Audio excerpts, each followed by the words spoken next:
Alright, as you can see, I have these meshes done, and now we're going to look at something like the stairway, which is a little bit more of a challenge because it's got a lot more steps to it. No pun intended there. So here we go. Create UVs, automatic mapping.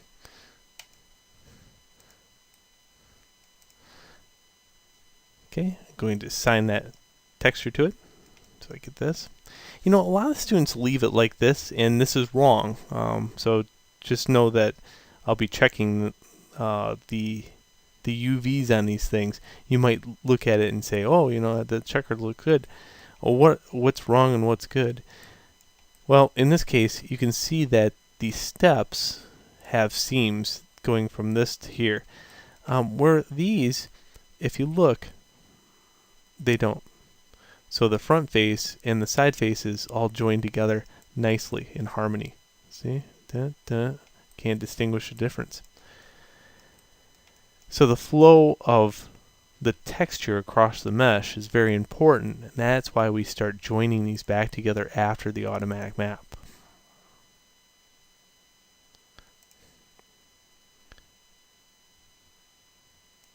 Okay, make sure I save this. Alright, so for the steps, what we have to do is try to figure out a way to attach it so there's barely any seams. The first thing we're going to look at are these faces right here. They're all kind of joined in all the way up to the very top, right?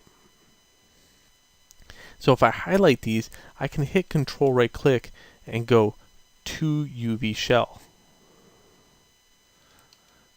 Or Control right click to UVs. There we go. Then I can use the move tool to move those out of the way. I know that these have to be joined together. So I take the time, grab the edges, and sew these together until there's no seams.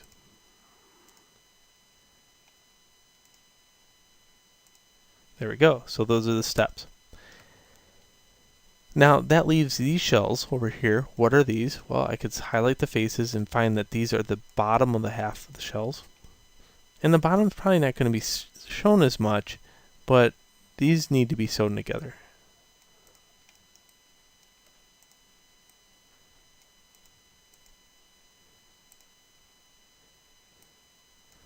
I just checked to see if this is a shell. Sure enough it is. So just like there's a front and back to these, this one has a top and bottom. That's the only difference. So for the front, or the top part of it, what I want to do is make sure these are joined together as best I can get. And to do that, I just look at what I can join and what I can't join. In this case, if I grab these three edges, it joins it to the bottom. If I grab this one, it provides it for the top. Okay. But I can't attach any more than that to the top. In this case, it would be smarter to join most of it to the bottom. In this case, I can highlight these three edges and they will join nicely to this. And these three edges to this one. Okay, so that's a really large shell. And it's going to take a lot of room. But they should both fit here quite nicely if I lower the resolution. So anytime I scale the shell, I scale them uniformly. Why? Because if I scale them uniformly, all the checkers are the same size. So make sure anytime that you are dealing with these shells and you're scaling them that you don't do this. Don't grab one shell and go, oh, I'm going to fit it here. Well, the resolution on this one's going to be weaker than this one. And sooner or later what we're going to have to do is uniform the texture across all the meshes, or the resolution across all meshes. You can see it either way. Alright, so the steps are done. This mesh kind of looks like this mesh, you know. It's the exact same thing.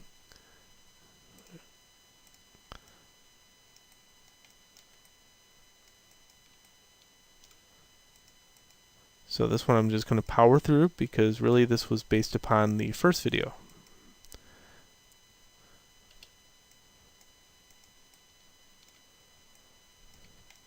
Again, I find the front face, that one, so this is the front shell, and glue as much as I can to it.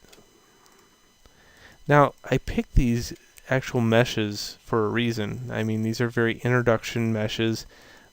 They do look quite nice together once we get the textures and everything on them. It's meant to be an introductory course, no doubt about it. I used to have very complex geometry, and then the student got hung up on navigation and that stuff. So if you're thinking, you know, these are just a little bit too simple for you, keep in mind that there's quite a challenge coming up, so don't worry about that. So here we go, moving so. And these two are going to go onto this one. Because I couldn't put them on this one, it would overlap. Okay, assign my checkerboard. Move my one shell up. Move both of them to 0 and 1. And try to scale them as best I can to get them as large as I can.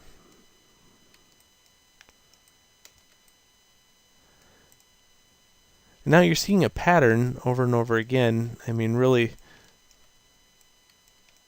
this one's the same thing. It's just got 3 holes.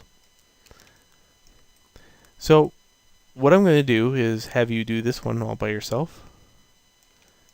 And then come back into the next video and I'll pick a couple of these ones to start doing. So see you in the next video.